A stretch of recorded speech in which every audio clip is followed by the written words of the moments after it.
How'd that moon go for you? Whoa. Here I am. I did try.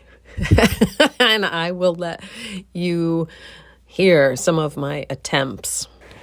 And I'm coming to you from my bed, where I am landed now. But I can't, or I won't, or I'm not gonna get out of bed to go record it the way I usually do. So I'm gonna just maybe this will be right multi-part, multi-day. I do feel lousy. What I want to talk about, maybe I could do just do this, it really quick. I'm running out of steam. Oh no, maybe I can't do this. So a week and some after the full moon, I am ready to talk about it a little bit. The way it feels to me is like I was going about regular life and a giant wave hit me. And I have this memory from my childhood. I don't know how big the waves actually were, but I was quite small. And we were at the beach in North Carolina, and a wave hit me and knocked me under, and I was a pretty good swimmer, and I tumbled. I remember counting the tumbles, 1, 2, 3, and once in the other direction, I guess as the wave was coming back, and then coming up for air.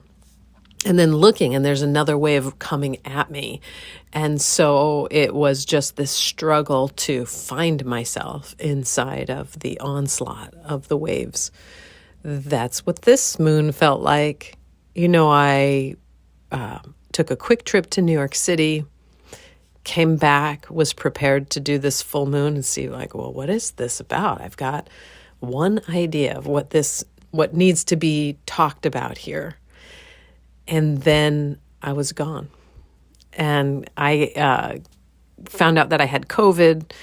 And it's not that the COVID was so bad in the physical way. I didn't feel great. My energy's low. My energy is still low.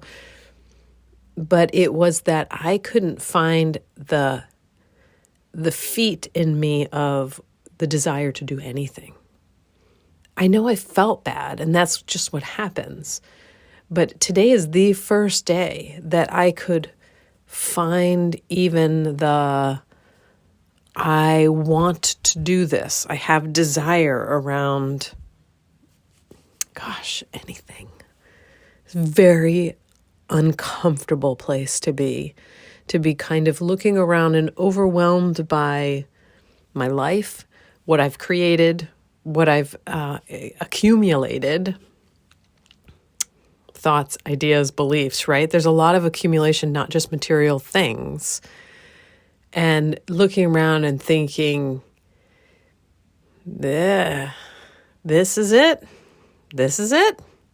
A lot of times that's part of this podcast is what is going on anyway. This is it. Kind of a lack or a loss of a sense of wonder and meaning. It's a real struggle for me. I guess that's why I do this podcast. What is going on anyway? What is the meaning of all of this? It seems particularly difficult right now. I also feel like that's kind of a cop-out because there's always moments where it feels particularly difficult. I don't get anything. I don't get it. I don't get it. This is proving to be a little harder than I thought. I thought, just whip it out right from bed. The sound quality might not be that great, but it's actually harder than I thought to just keep my thinking straight when I don't feel so great. Not a surprise, right? Well, with this moon, I want to get into the moon and maybe do this quickly. Something about, the moon to me looks like a file folder tab, and it's just marking a new file. So the moon itself is just like opening our way into this file. And something to think about is just the concept of betrayal. Because, even that word, betrayal, might pull some memories up or some way that you have been on one particular side of betrayal. It's a really divisive word. There's the betrayer and the betrayee. And I think we really might have to look at this and look at the action of betrayal, the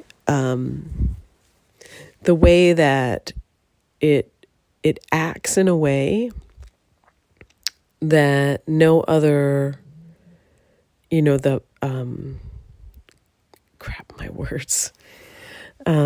it acts in a way, sort of a surgical way, like no other type of interaction quite acts.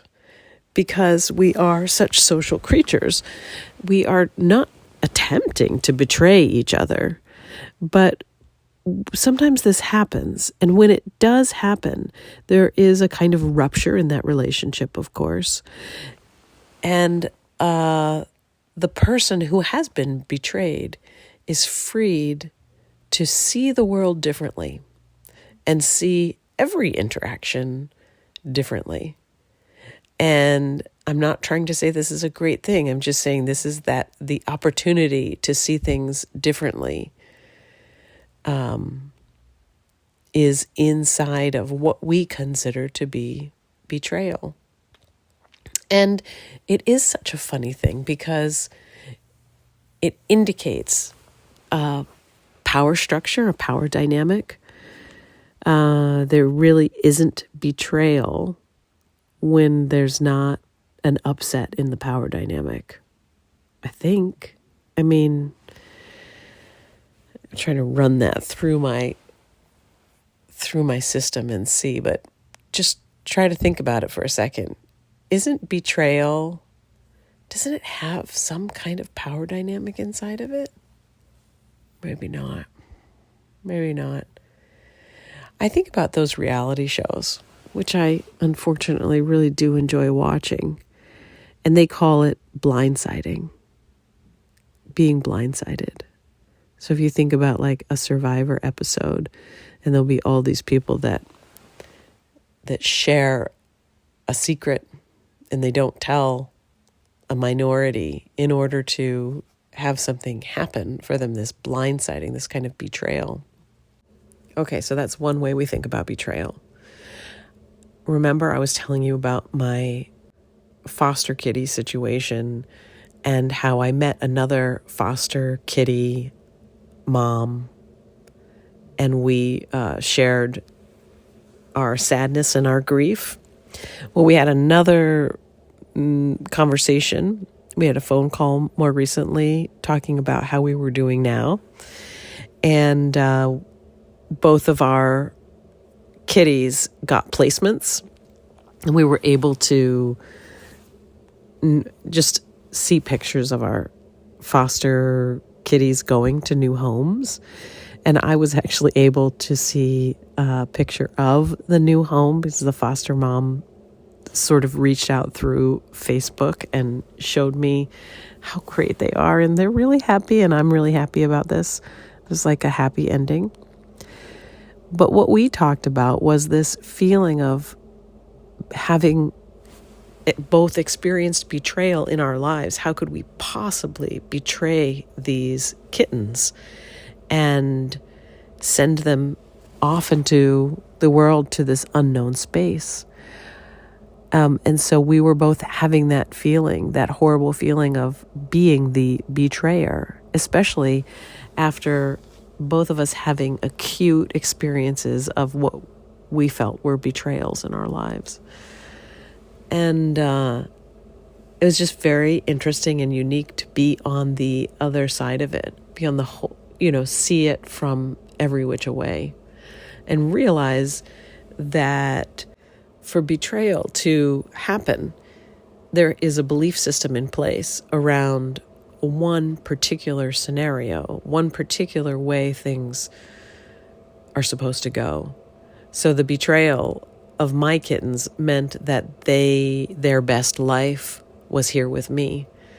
And given the experience I've had, seeing what an amazing life they have now, it was a little silly for me to imagine that their best life was with me, especially given my limitations of time and energy and desire to have more responsibilities in my life right now.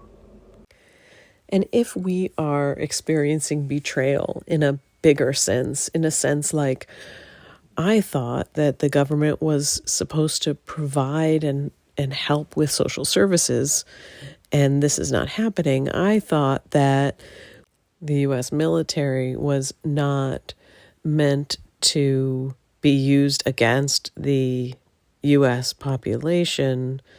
I thought that we could believe in our politicians to diplomatically work together to find solutions. Like, if we're feeling this betrayal of the way we think things should be, it indicates that we don't understand that there could be a different kind of future. And maybe this moment of betrayal can be a moment of awakening into a better, brighter.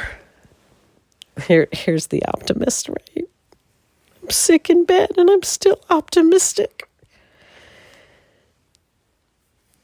Maybe there's something better. Maybe this is a necessary moment to go through this upheaval of what it feels like to be betrayed governmentally, globally, systematically, and what comes on the other side of that.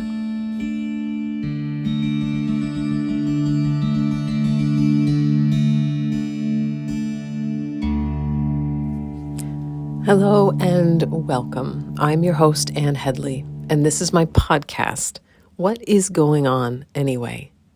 Here I take some time every 2 weeks.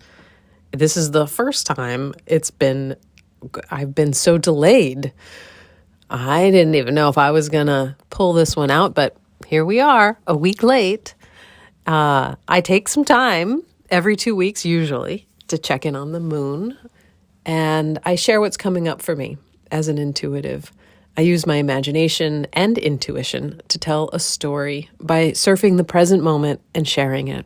Some call this channeling, but my experience is that it is more of a hybrid and possibly a very good way to brainstorm for the future. I hope this inspires you to look for your own waves of presence. And ultimately, I hope this becomes an internal revolution that I believe is necessary to usher us into the future collaboration of being here together. I'm especially interested in my own and others' experiences of spirituality and the question, what are we here for?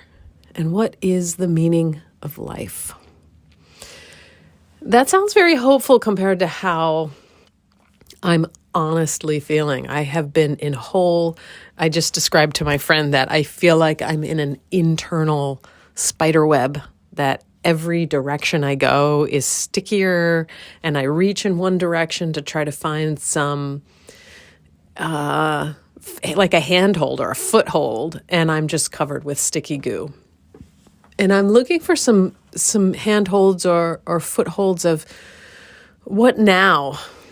What now? I'm feeling disillusioned and disheartened, and, like we just got the announcement of a ceasefire in Israel, and I just feel like, I don't know, I just have this feeling like I don't believe it.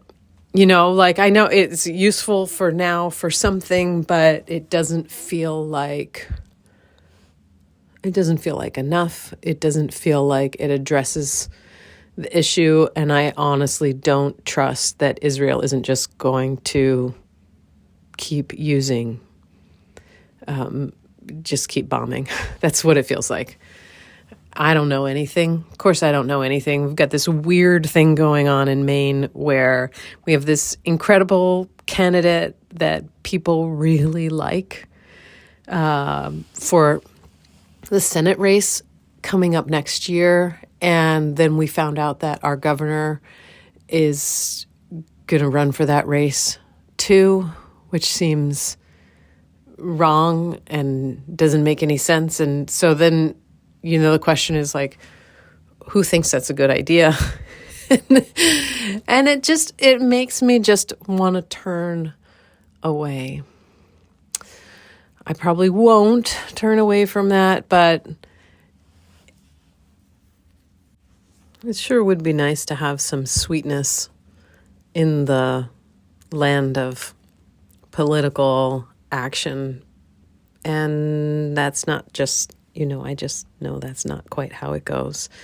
And when I've had any experiences of a more direct democracy in my life, like a group of people really trying to be democratic, I have felt the long, arduous process of having people be listened to and heard, and having a group try to steer themselves together to try to find direction it's incredibly messy and slow and a long process. So I don't know, I'm just whining. I'm just complaining about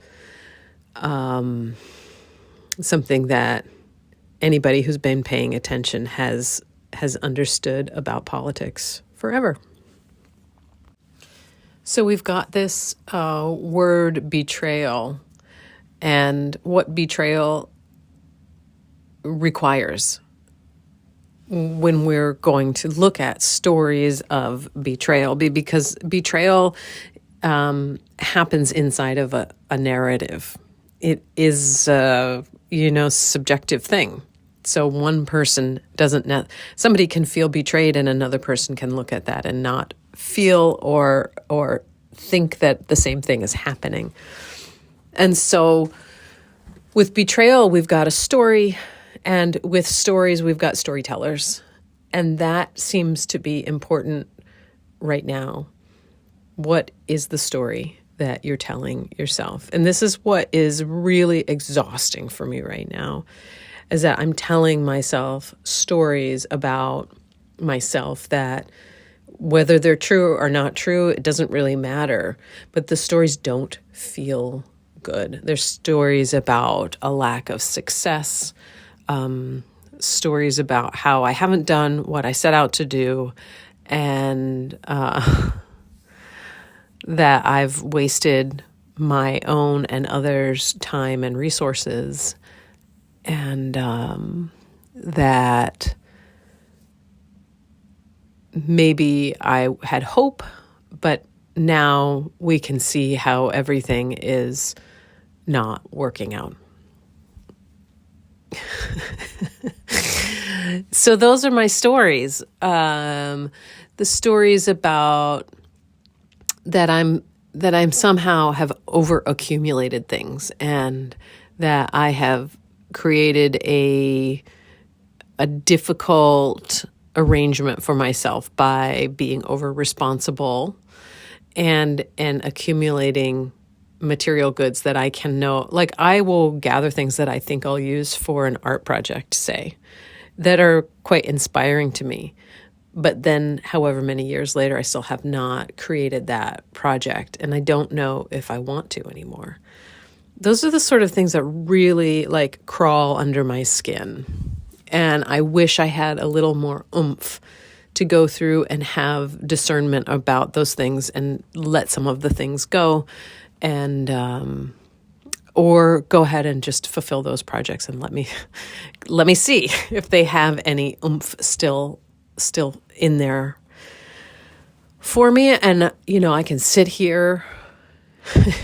I'm in my root cellar right now because I think it has good sound quality. So I'm here in my root cellar, and there is some stuff here around me. Alden's Lego sets in a tub on this side of me. I've got empty jars that they might be useful. I have 2 coolers. I only really need 1. And I have a stack of clay making supplies and some clay. I thought the root cellar was a good place to store those things, but I haven't gotten back to these in a long time. And will I? Will I not? Is it hurting anybody that they're here in this corner? I don't think so. But this is like one corner of how many corners like this do I have in my home and my spaces? Many. And I don't know what I would be clearing out for. I don't know what that idea is, clearing out for the new. It sounds good, but I don't know if anything is ever really new. Just recycling things over and over again. So I'm not in a good state of mind to feel positive and hopeful. And I do think, like, say I got rid of this tub, Alden's Lego sets. So I clear it out. I get rid of it. I find a home for it. I'm just going to fill that space up with something else. We know this is true. And it's easy for me to look at that one and not feel so much like I did not create that collection. I'm simply being the holder of it in this moment. Right next to it is this wooden catapult that my father made for my oldest. And it was really cute and fun. And nobody wants that catapult. But I certainly can't bring myself to get rid of it. Like, even thinking about that, I'm like, oh, I got to move on to something else, something not so challenging. So it's like I have accumulated all these things. I'm not sure for what. Right next to it is a giant crock that is for like sauerkraut. I should probably be making some sauerkraut right now, but I'm not. And I don't really want to right now. And I don't know who that person is. Like, I can't seem to figure out life that includes all of those little bits of things of interest that I think I am the food fermenter and the person who cans and dries their food, and, like the homesteader and the artist and the mother and the friend. I'm trying deliberately to be a better friend, failing at it, absolutely failing at it. But as I try more deliberately, I see how much effort it takes to be in relationship with many people, with multiple people. Like, there probably is a reason as a younger person I would get involved in a relationship and I would let myself become like insulated inside of that. In some ways it was easier to just be like, oh, I'm just with this person and that's like meeting all of my needs, which it was not. So I thought I was going to go find some magical old notebook. It was just a kind of thought that I had that it would be interesting to pull back something. So I went to this filing cabinet that I have that's full of old notebooks. And I got a little bit lost there looking at notebooks from 1994, 5, 6, 7, 8. So the 90s. And that was uncomfortable. It was so uncomfortable because that kind of angst still exists in me. I'm more comfortable now, and I'm happier with my own self. I'm not trying to become as much as I was then. I don't need as much validation as I did, I don't know, I mean, as I needed or as I wanted particularly. So what I ended up coming to you with is this notebook, which was when I was learning feng shui. And I took these classes at the New York Open Center with a feng shui teacher named Ron Chen, and he has written some books. I thought he was pretty great. And it just had me coming back round to some of the wisdom of feng shui, which is you look at your space and you notice how your space is relating to you, just like a person.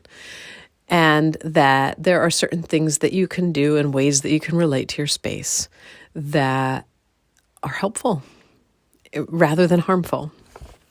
And there's something about being able to look at your space and understand the chi or the energy and how it's flowing or how it's being blocked that is like you get to see something outside of yourself, and therefore you might be able to work with those energies, whereas when you're just thinking of ways of being blocked, it's not so easy.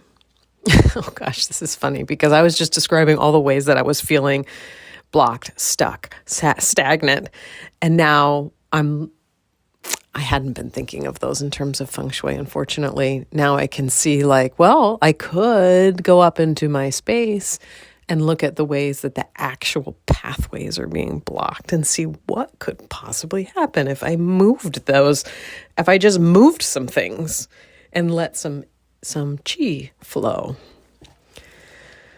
It feels a little silly, like that's such a silly, simple answer.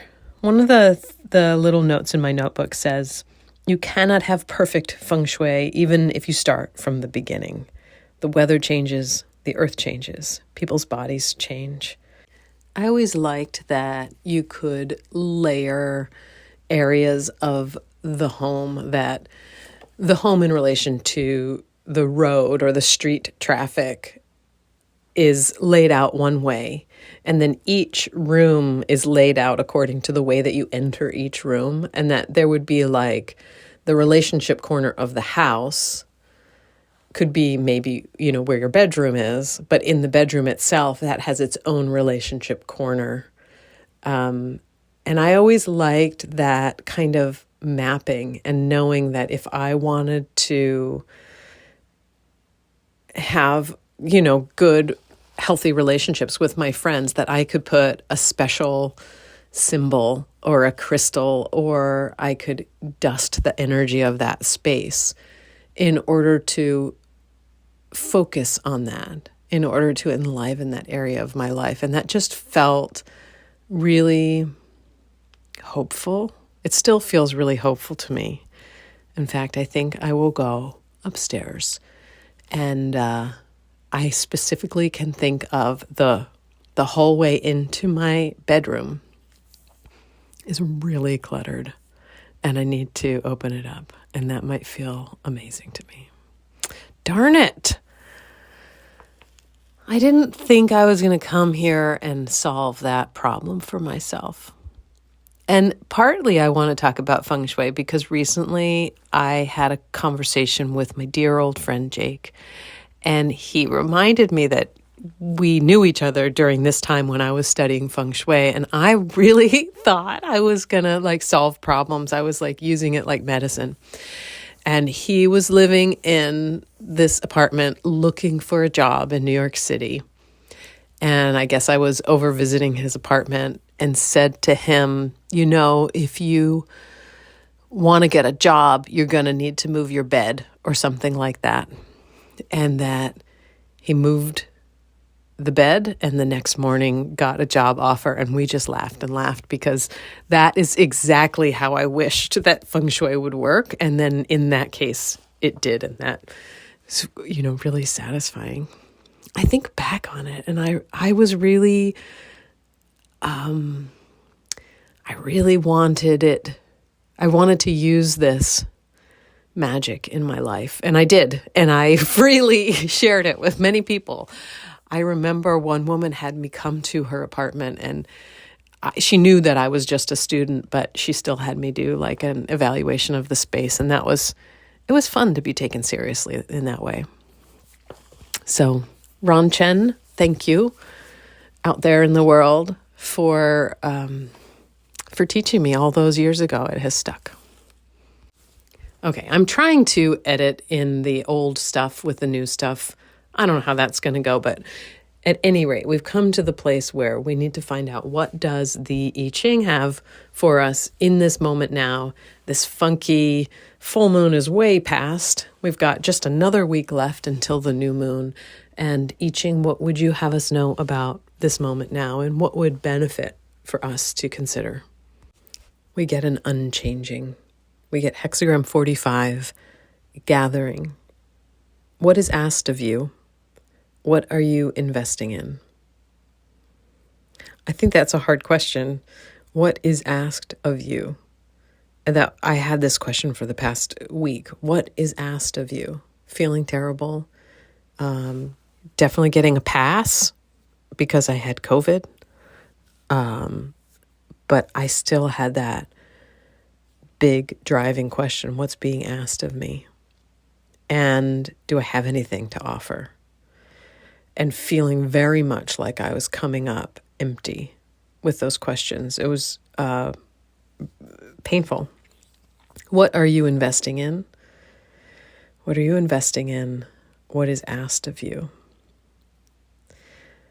The old character for gathering shows people gathered like grass, or perhaps gathered to bring in the harvest. They have a shared identity and invest together for a purpose, looking for what will bear fruit.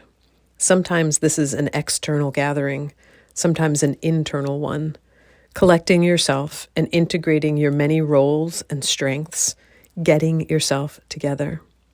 Many people, roles, energies, and issues are concentrated in this single focal point. Get yourself together, man. Well, maybe that's part of this time, this feeling of not having that much to offer, maybe is the bottom ground of discovering what you do have to offer. I don't know much about the unchanging hexagrams. I just tried to look up a little bit.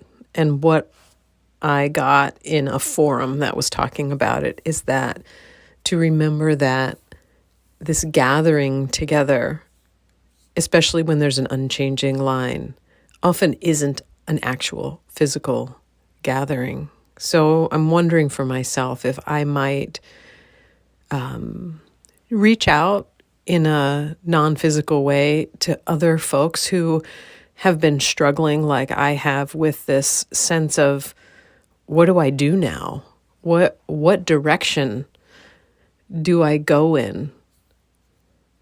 There's something kind of valuable about not being successful that gives you the freedom to go any direction. You know, say I had some kind of successful business. I certainly would feel the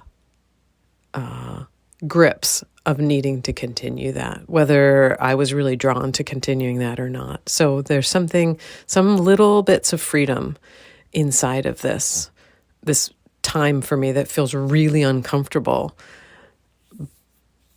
But this not knowing what's coming, not knowing where I'm going to send my energies, maybe there's a bit of freedom in there.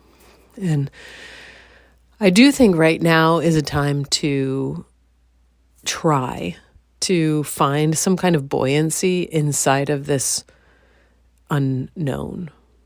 And I'm saying that to myself because I don't know what's going on for you. I just know for myself that it doesn't feel great. And I've had lots of little blips over the last 3 years where I was like, ooh, maybe that, ooh. These really great feelings of like, there's a direction for me. This is what I could do. It feels very related to post-pandemic time of, well, what do I do when this pandemic is over? What do I do when I have the energy and resources? Where will I take my desires? Where will I take my creativity? And lots of little things have happened along the way, and I think that is what life is made up of course. And also, there's this painful feeling of not belonging completely to myself. Does that make sense? This feeling of I would like to understand personally my own value and see it be effective in the world. Maybe. I'm just gonna let this rest. I'll be back sooner than we both think with this new moon. And who knows what's going to happen between now and then. So advice that I would give to myself is try to hang on. Like maybe now's a good time to reach out for that. What is that circular thing called that lifeguards throw? It's like a ring. It's like a life buoy, a life ring. Anyway, maybe you just reach out and hang on to that. Even if you're a particularly good swimmer, you might just need a little bit of assistance right now. That's how I'm feeling. I just need a little help to get through.